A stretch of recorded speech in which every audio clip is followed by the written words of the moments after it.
Hi, I'm Ricky from the Tender Trainers. Apologies if you wanted to tune in at 11. I know I'm a little bit late, but here we go. We're doing it anyhow. So basically, we at the Tender Trainers, we help subcontractors with their tendering. So our goal is to help make this process as simple and successful as possible so you can win those bigger contracts with less stress. And we try and do these lives on a regular basis. So feel free to jump on and ask me a question. All right, I'm going to get into it. So the topic that I've chosen to talk about this week is the tender team evolution. So the natural evolution of your tender team, right? And the next steps that you can take to kind of step yourself out of that process by thinking about the team that does your tendering. So as a director, at the start of your business, you probably found yourself completing a lot of the legwork yourself in every aspect, including tendering. But as you grow, it's not possible to do everything. I'm sure you know that. So things need to be handed over, and you, as a director, you need to step out of the process. And I'll talk about the tender process, but this is relevant for most processes. You need to step out of the legwork of doing the elements of the process to more of a review function with others doing the work, right? And that is completely true of tendering as well. You can't do everything. You can't keep doing tendering. Other people are going to have to help as you grow. So what does the natural evolution of your tendering team look like? This is what I wanted to talk about. So let's go through it. So initially, as we kind of talked about before, the first step is really the director doing most of the legwork. So when you're a new company and cash is tight, this tends to be where things start, with directors doing everything, running the business, the tendering, project management, supervision. They might be a jack of all trades. But I think it's an important step in the evolution of your business as well, because it's important for directors, you as a director, to understand, how the cogs work in your business and how to run your business effectively. So if you are doing this, it's not a bad thing. It's really important that you as a director, even if you're not doing the tendering, you understand and you know your business and you know how to price jobs. Right, so that is kind of the natural first part of the tendering team evolution.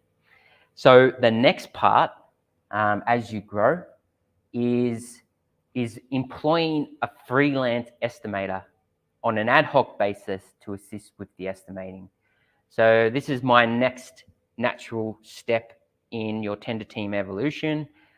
This is a cost-effective step when you don't have the work for a full-time employee, right? So if you don't have the time for a full-time estimator, you can employ an ad hoc freelance estimator, and it can be quite effective, if they're helping you with only, a couple of jobs a month or every quarter, whatever it may be, at that point in your business. So now, even though that you might get a freelance estimator to help you with part of the tendering, so they might you might still do the small jobs, they might help with the bigger, more time-consuming jobs. What I want to say about this is it's really important that they're guided to the right place for you and your company. So you still have to spend time with them, you still have to oversee them, you have to approve the tender and make sure it's right for your company. It's not just a send it to the estimator and forget. That's really important. It needs your input. Okay, let's talk about the next step of the tender team evolution.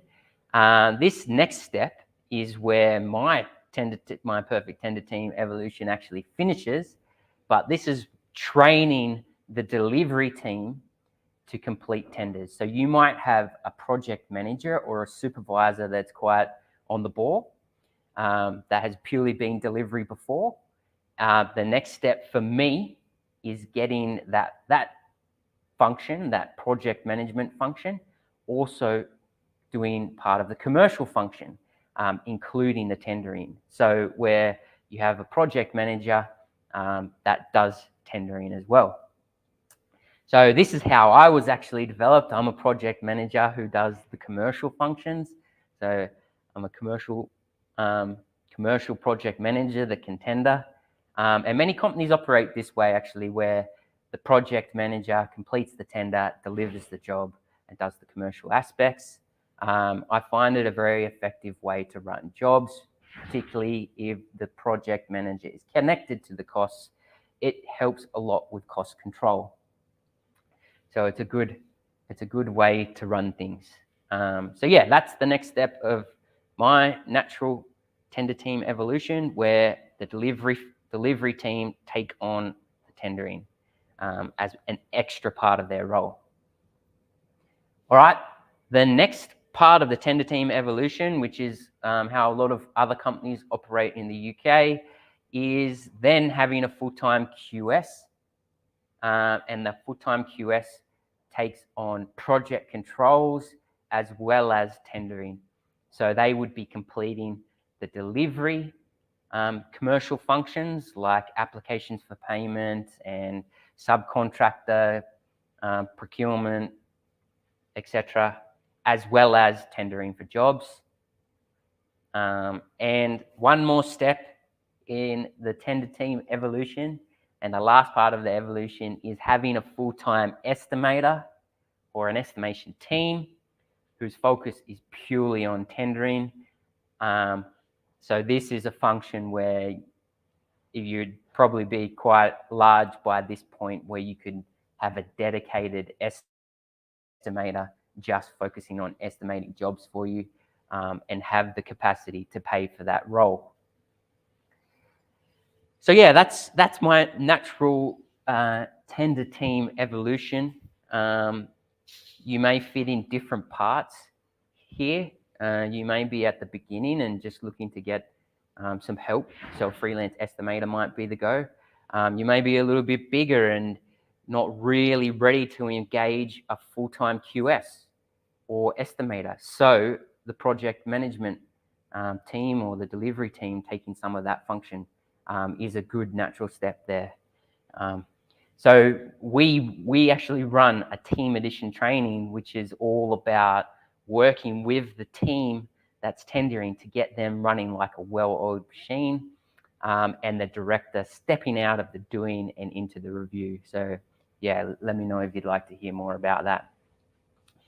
Okay, yeah, that's it. So in summary, basically, we all know this, right? The director, they can't do everything. And as you grow, you need to be thinking about your tender team and how you're covering your tendering. So consider where you are, and consider the tender team evolution that we just went through, right? And hopefully this is going to help you with your next step. Okay, cool. That's it for today. Nice, short and sweet. Yeah, stay tuned. I try and do these on a regular basis, as I said before. So I'll try and cover another impactful tendering topic in my next live. Yeah, that's it. Thank you, and I'll see you again soon.